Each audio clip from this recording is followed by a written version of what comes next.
Now I have the honor and pleasure to introduce Professor Iman Jaafar from Lebanon. Dr. Iman will tackle a very important topic related to screening for cervical cancer, Lebanon experience.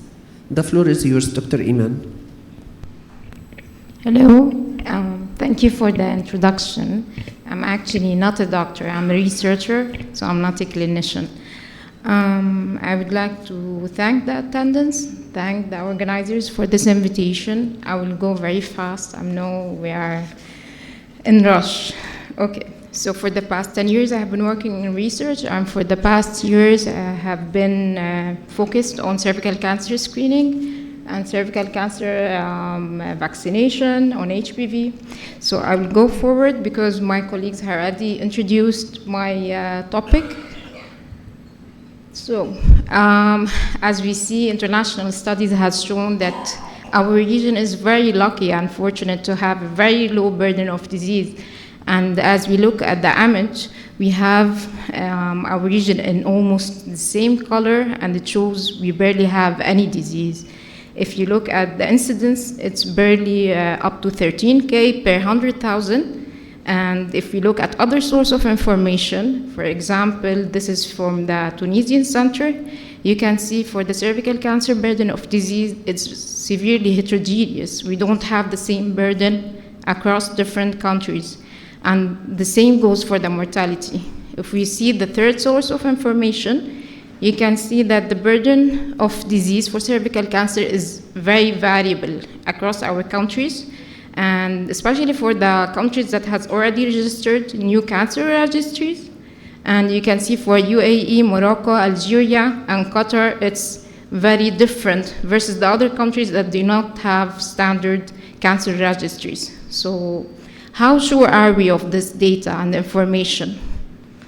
I would say I'm not sure. So I will go forward to reach the results of our study. Let me just say that HPV prevalence is the major outcome and predictor for what's the future burden of disease.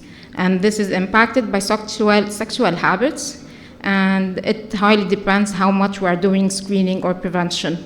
So how much is the HPV prevalence in our region? If we check the studies, it shows that we have more or less the same prevalence versus other countries of the world.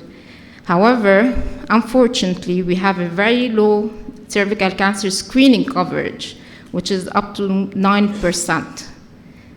So if we go forward, future projections that are reported by Tunisian Center, it shows that there is a very high expected burden concerning the cervical cancer incidence and mortality in the future because of the 3 risk factors for smoking prevalence and the changing onset of sexual activity, and there is a very high low awareness of being at risk for HPV and cervical cancer in our region, unfortunately.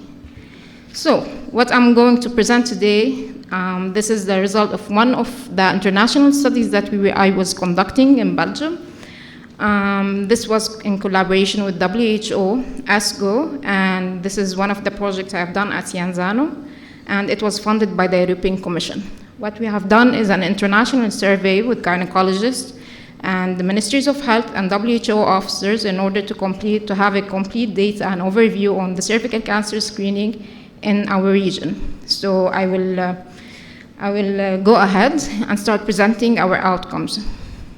So the first question, do we have a screening policy published by the Ministry of Health that says what's the screening test, what's the triage, what's the diagnosis, what's the treatment? And the answer is, unfortunately, most of the countries, they don't have this. We only have 4 countries that has reported this, and it's UAE, Bahrain, Turkey, and Tunisia. For the rest, we don't have a standard framework. I will go next. For the type of screening, is it opportunistic or is it organized? Let's see. Unfortunately, we only have 2 countries that have been trying to implement something organized, and this is very sad because only if it's organized, it's effective. If we go next, the second slide, what's the main screening test that's used? For Turkey and UAE, they are actually implementing co-testing or HPV. As for the majority of the rest of the countries, we have almost 16 that is implementing cytology. I feel like our region is in love with cytology. As for the rest, we have one country that's implementing VIA, and I'm a bit annoyed by VIA, so I have to present some data on it. So this is the results of a meta-analysis that I have conducted concerning the accuracy of VIA in low-income countries. I don't know if anyone likes this slide because I'm personally agitated by it. It's very heterogeneous. The confidence interval goes from 25 to 75%. And this is very unreliable. We cannot rely on this, and I hope nobody is still using it. Let's go to the next slide. Concerning the HPV test-based screening, we have, as you see, the majority of the countries are implementing an opportunistic way, which is not bad. At least they have started to try to do this. So this is all gynecologist efforts, which I really appreciate, because there are still countries who are not implementing this. So almost 42% who have no intention to introduce, 42% has introduced in an opportunistic way, and we only have 3 countries that are doing pilot projects or rollout projects in order to implement HPV screening. For the last outcome of our study, concerning HPV vaccination, I like this slide.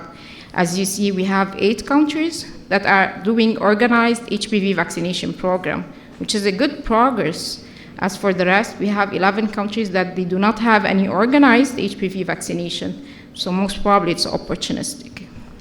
So where can we go from this information? What can we do next?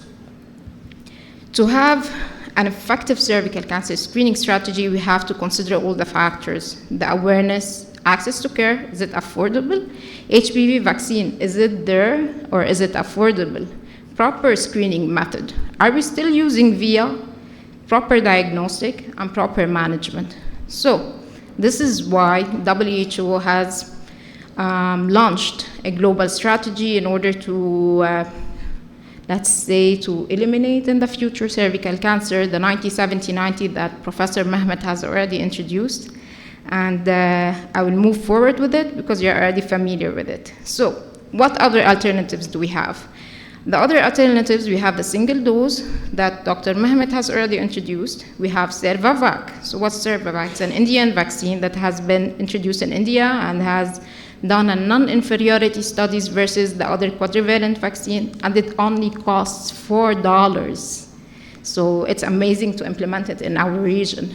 As for screening, we have point-of-care HPV testing, we have HPV self-sampling strategy, and we also have E6, E7 oncoprotein testing that's under research. And for the last method, I hope the doctors will be okay with saying that I would love to involve GP and midwife in screening, because it has been already implemented in Europe and especially in France. And other African countries, we have to involve the whole team in order to eliminate this cancer.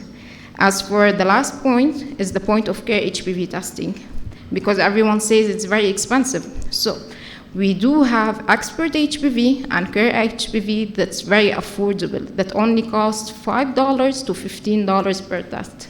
So I think to do vaccinate or to do screen, we can do both at the same time, because there are other strategies that are very affordable and has been validated for efficacy and accuracy. So I would like to thank everyone. This is the end of the presentation. I would like to thank Dr. Saud and Dr. David Atallah, and of course my professor, Dr. Mark Arben. And thank you, everyone. If anyone has any comment and any question, this is my email. Please address me. And I would like to conduct some cost-effectiveness analysis for any country who's interested. Please to contact me. Thank you.